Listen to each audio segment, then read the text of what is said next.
Bismillahirrahmanirrahim. Assalamualaikum warahmatullahi wabarakatuh. Ya, sembari saya mengundang sahabat kami, ya, Bang Respon Siani Partu ke depan. Selamat datang juga untuk beberapa tokoh, Prof.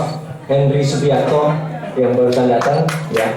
Pejuang kita yang harus kita bela juga, Pak Rudi Kamri ada juga di depan, ya. Ini juga lagi berjuang. Pak yang tadi sudah pada jalan. Kemudian ada Komisaris Jenderal Polisi Pak Ugresino, Pak Narko tadi sudah rawuh. Terima kasih atas kehadiran semua ini, pejuang-pejuang kita semuanya. Pakar intelijen juga ada. Pak Bianto. Ya, Pak Bianto juga rawuh, purnawirawan kita, Pak Selamat Subianto. Ya, ya, Respon silakan ke depan. Ya, mungkin Mas Dul bisa dibantuin kursi ke depan. Sama saya tidak lupa untuk menyampaikan kepada teman-teman semua bahwa kami adalah satu, kita adalah satu. Selamat datang dan terima kasih untuk Bu Kurnia Tri Royani, pejuang wanita kita, ya. Kemudian Mas Rustam Effendi, ya, yang juga membersamai. Pak Rizal mungkin masih di Bandung.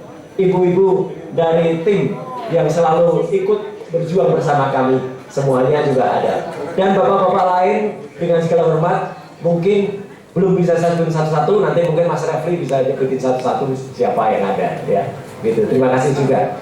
Bapak Ibu, alhamdulillah pada hari Kamis ini, ya, 26 Februari 2026,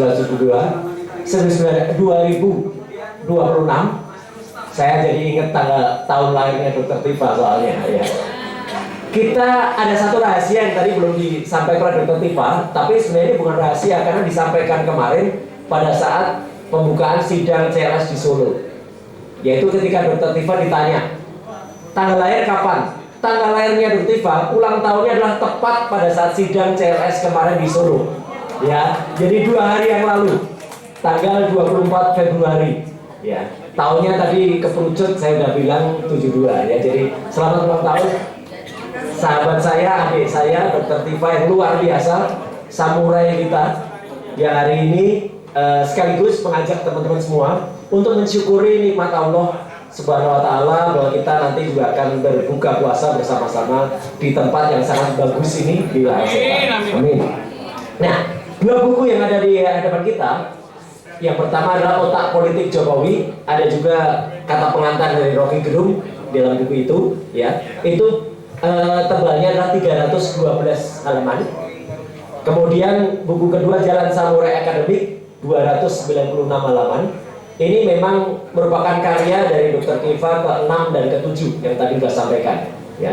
Dan ini memang merupakan karya yang tidak terpisahkan dari kami bertiga juga ketika kami berniat meluncurkan buku bersama-sama setelah Jokowi White Paper, yaitu adalah Gibran Black Paper. Tapi kemudian gak apa-apa, kita kemudian menerbitkan trilogi. Jadi kalau trilogi itu 3 yang kemudian secara terpisah tapi menyatu.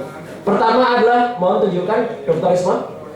Nah, ini buku yang ditulis Dr. Respon, Gibran Endgame. Silakan dibeli juga, ya. Ini cetakan kedua, luar biasa. Tepuk tangan untuk Respon, ya. Ini sudah cetakan kedua. Dan juga gini, saya brand ambasadornya, ya. Ya, itu ya Gibran Endgame. Nanti setelah Dr. Tifa menuliskan Gibran Black Print, ya, insya Allah saya juga akan terbit buku namanya Gibran Black Chapter, jadi bagian dari Black Paper. Nah, itu ya. Sedikit ya, jadi itu trilogi. Sedikit sebelum saya kembalikan ke Mbak Rahma dan juga nanti Mas Respon yang akan menyampaikan. Tadi Dr. Tifa menuliskan perjuangan Socrates. Siapa itu Socrates? Socrates adalah seorang filsuf. Memang dia hidup tadinya mengembara, sehingga seperti dikatakan orang yang kurang sehat lah, gitu ya. Tahun 470 sampai 399 sebelum Masehi, ya. Ini dikenal sebagai seorang filsuf atau dengan ilmu-ilmu filsafat barat. Nah, perjuangannya, Socrates ini adalah ayahnya namanya Sophocles, ibunya namanya Phaeronite, ya. Ini berjuang lawan orang atau kekuasaan yang tokohnya namanya lucu, tokohnya namanya Meletus, ya. Iya, memang namanya Meletus, dan dia harus minum racun yang tadi sudah disebut oleh Dr. Tifa. Racunnya itu racun cemara, tapi disebut hemlock, racun hemlock. Jadi kalau ada pementasan Hemlock, Socrates, dan itulah dia adegan dia minum racun ketika dia memperjuangkan, mempertahankan keilmuannya. Itulah yang dihadapi oleh Dr. Tifa, dan kami ada di sampingnya. Saya nggak bilang saya di belakangnya, kami di sampingnya. Kami berdiri bersama dengan Bu Kurnia, dengan Mas Rustam dan Pak Rizal Fadila. Ya. Maaf karena saya sebut 6 karena yang dua sudah jadi tuyul, nggak tahu siapa ya gitu. Nah, kalau kita tetap berjuang bersama. Terus nanti ada press release yang nanti disebarkan untuk supaya teman-teman bisa mengulas apa maksud Dr. Tifa melaunching buku ke-6 dan ke-7 ini. Teman-teman bisa baca nanti. Ada Spirit Ulil Albab yang dituliskan oleh Dr. Tifa di situ. Ada juga Rausan Fikir dan Rausan Domir, ya. Jadi itu teori yang disebutkan oleh Dr. Tifa. Terus teori sistem dan juga instrumen literasi publik. Jadi biar teman-teman tahu kenapa menuliskan buku ini. Nah, jadi artinya apa? Perjuangan kita masih panjang untuk kemudian menerusi, meskipun secara teknis penelitian kita tentang ijazah Jokowi ini sudah selesai, tetapi secara keilmuan selalu ada temuan-temuan baru. Misalnya temuan dari Pak Dr. Bonatua tentang 5 salinan ijazah. Di samping itu juga temuan dari Dr. Leoni Lydia, Pak Lukas Ruarso, Mas Yan, tentu di bawah bimbingan Pak senior kita, Pak Andi. Wah, ini luar biasa ini. Ini senior yang kayaknya tidak ada presiden yang tidak dilawan oleh Pak Andi, ya, gitu. Jadi Pak Andi ini tokoh yang selalu menyemangati kami, dan artinya apa? Perjuangan kita masih panjang, dan saya ingin sampaikan ke teman-teman semua. Nah, ini kaos hari ini adalah, ini ya. Kontroversi ijazah, ya, tidak ada pernah tenang. Jadi memang ini jalan terus, jangan biarkan kami, Roy, Tifa, Respon itu berhenti, didukung oleh Bu Kurnia dan juga Resi dan Pak Rustam dari teman-teman semuanya. Kita tetap terus bergerak untuk membongkar yang namanya kezaliman dan juga kebiadaban. Terima kasih. Wassalamualaikum warahmatullahi wabarakatuh. Lanjut. Baik, terima kasih Mas Roy. Jadi sekarang saya mau sampaikan ya. Jadi oh, selamat datang. Selamat datang, Mas. Oke, ada pertanyaan?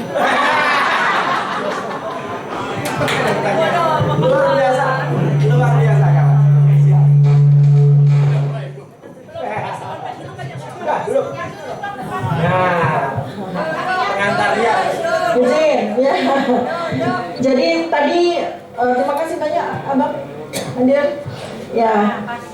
Jadi memang saya mau sampaikan bahwa tradisi buku ini selain tradisi sudah ribuan tahun ya, seperti Socrates, Plato dan kawan-kawan yang saya ikuti ya, ada sebuah tradisi juga yang kemudian saya genapi, bahwa sebagai umat Islam khususnya saya ya, memang kita itu dimandatkan untuk memiliki spirit sebagai ulil albab. Ulil albab itu cendekiawan ya. Itu bukan sebuah kesombongan, bukan, itu amanah. Tugas kita sebagai manusia itu memang kita harus mencapai kepada ulil albab. Ya, sebagai cendekiawan. Di mana integrasi berdasarkan kitabullah itu adalah bahwa kita melakukan 3 hal. Ya. Tafakarun, tazakarun, dan takmalun. Ya, kita selalu berpikir, kemudian kita selalu berzikir, ya, refleksi atas nilai-nilai ketuhanan di dalam ilmu kita. Itulah yang membuat kita takut melakukan kezaliman. Ya, kita terus lurus untuk menegakkan kebenaran, dan takmalun, yaitu mengamalkan ilmu yang kita miliki dalam tindakan nyata. Itulah ulil albab. Saya nggak katakan bahwa saya adalah ulil albab. Saya berjuang menuju ke situ, berjuang menjadi ulil albab, gitu ya.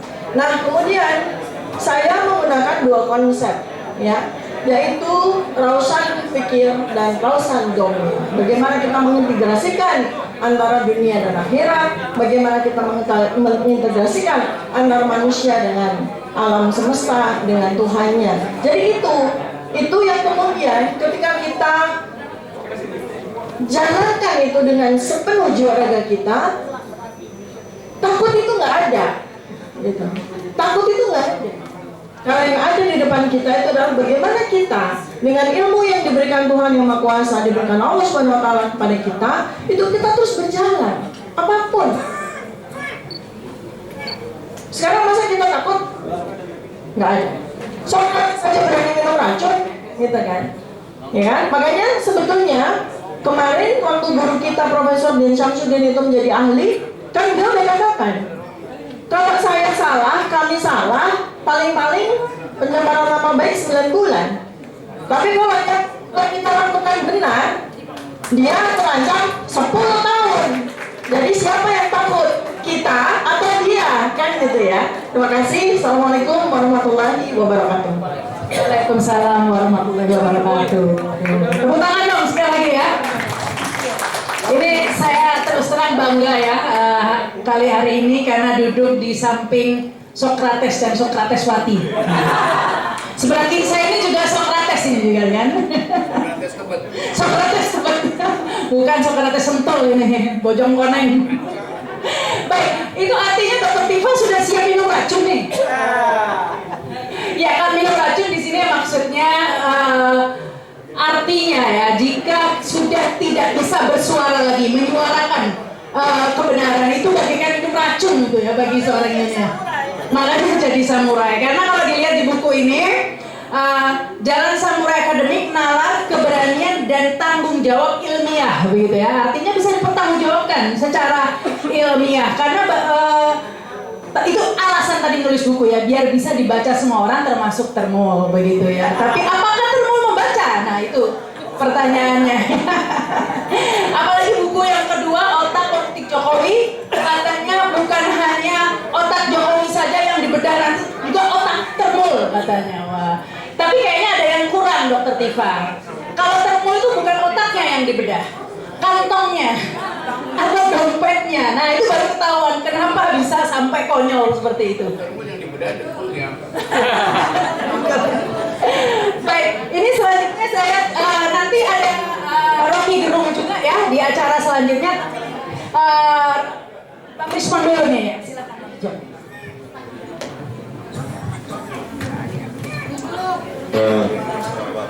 Sore buka puasa.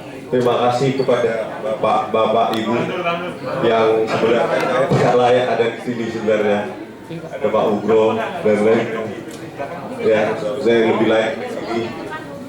Ya, di dua buku yang dipublish oleh Bu Diva ini, ya, saya hanya bisa mengomentari yang otak politik gitu ya.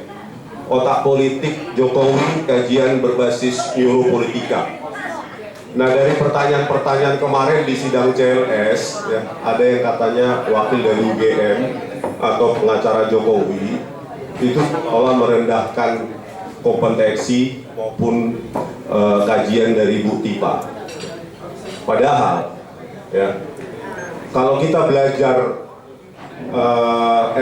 artificial intelligence atau kecerdasan buatan dari awal, pasti mengerti bahwa artificial intelligence itu sebenarnya memodelkan otak manusia, ya, dari sinapsis node menjadi node, ya, sinapsis jadi node dan lainnya, sistem ambang batas, ya, 1001 menggunakan thresholding function, itu semua memodelkan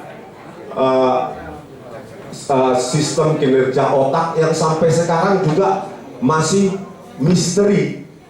Ya, sistem syaraf kita itu jauh lebih misteri, jauh lebih menarik untuk digali daripada alam semesta, sistem universe.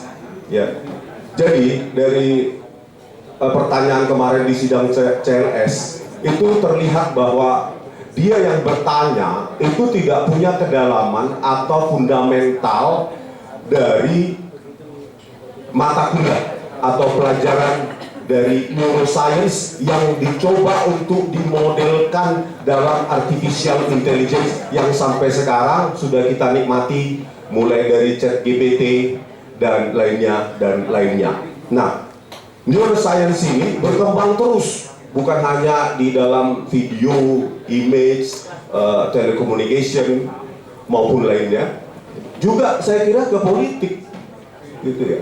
Jadi mereka yang bertanya tidak ada persinggungan antara neuroscience, artificial intelligence, dan politik, itu orang yang kurang update atau update ya dari sidang CRS kemarin. Begitu betapa merendahkan, bahkan justru menunjukkan kealpaan dia tentang perkembangan artificial intelligence sekarang ini. Itulah yang kemarin saya tonton full ya sidang CRS terkait keahliannya di IPA. Nah, saya kira ya di buku ini ya betapa neuroscience dan politik itu bisa dikawinkan. Neuroscience dengan image processing, video processing, telecommunication, digital communication, dan atau dikenal dengan data communication, itu bisa dikawinkan. Kenapa tidak dengan politik? Ya, mungkin berkembang lagi nanti.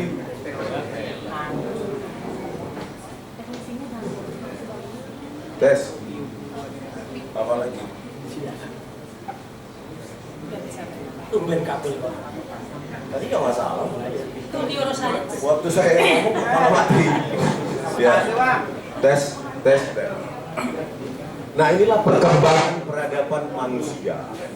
Ya, perkembangan peradaban manusia yang saya bilang tadi, neuroscience atau ilmu otak itu terus berkembang. Sampai saat ini bahkan saya merasa kurang update saking perkembangannya sangat cepat. Nah, menegasikan perkawinan neuroscience dengan ilmu lainnya itu menandakan kealfaan pengetahuannya justru. Nah, di buku ini justru kita belajar, saya pun belajar bahwa neuroscience itu bisa dikawinkan dengan ilmu-ilmu bukan hanya sistem matematika, ekonomi, bahkan politik. Nah, ini juga pelajaran, buku ini menjadi pelajaran bagi saya. Oh, ada ya perkawinan antara ilmu otak, data science, neuroscience dengan politik. Nah, polisi juga harus tahu itu, jangan menutup diri. Ini nggak ngomong tentang Tito ini ya. Setelan April.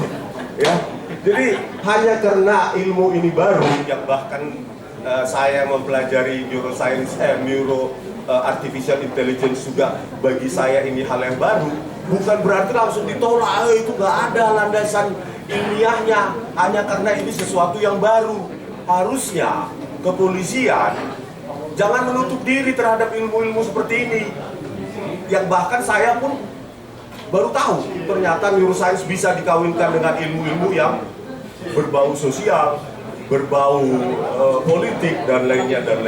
Oleh karena itu semoga buku ini membuka khasanah baru, membuka wacana baru, supaya negara kita ini menjadi negara yang lebih beradab. Bukan karena kita nggak tahu langsung ditolak, itu tidak ilmiah. Kan begitu dari kepolisian ya, Polda Metro Jaya. Oh, buku JWP tidak ilmiah, tanpa membuktikan atau memberikan tulisan mana yang tidak ilmiah. Harusnya tradisi kita ya, bukan tugas polisi untuk menyimpulkan mana yang ilmiah atau tidak ilmiah. Biarkan itu ada di ruang-ruang seminar. Makanya selalu saya bilang, kalau ada yang salah di buku Jokowi's White Paper, harusnya itu dikoreksi, dibantah, diperbaiki di ruang seminar, bukan di meja penyidik.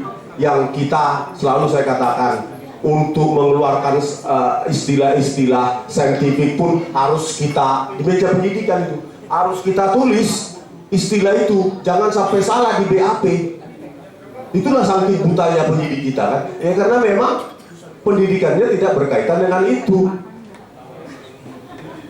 Nah, semoga Indonesia ke depan jangan lagi seperti kita ini. Ya, kaum pemikir justru dikriminalisasi. Kaum pemikir nanti takut ya menelurkan atau mengkreasi buku yang menurut para penguasa tidak benar, nanti dikriminalisasi. Maka peradaban kita akan mundur. Demokrasi kita bukan lagi progresif, tapi apa sih namanya itu, stagnan atau bahkan backward. Ya. Menurut saya backward demokrasi. Ya, inilah ya kriminalisasi terhadap RNT merupakan simbol kriminalisasi terhadap para pemikir, penulis, pendobrak juga. Pendobrak dalam arti apa yang menurut penguasa benar bisa kita tantang, kita dobrak. Tidak benar itu. Nah, kalau para pendobrak ini ditakut-takuti dengan penjara, ancaman-ancaman sampai pasal 32 dan 35, 12 tahun, maka saya kira Bung Rocky Gerung juga nanti akan berpikir ulang untuk menuliskan buku-buku yang mendobrak kebenaran-kebenaran status quo versi penguasa. Nah, semoga buku ini hadir dan semoga ada donatur ya untuk bisa membantu menyebarkan buku ini ke semua kalangan di semua elemen masyarakat. Terima kasih, Mbak.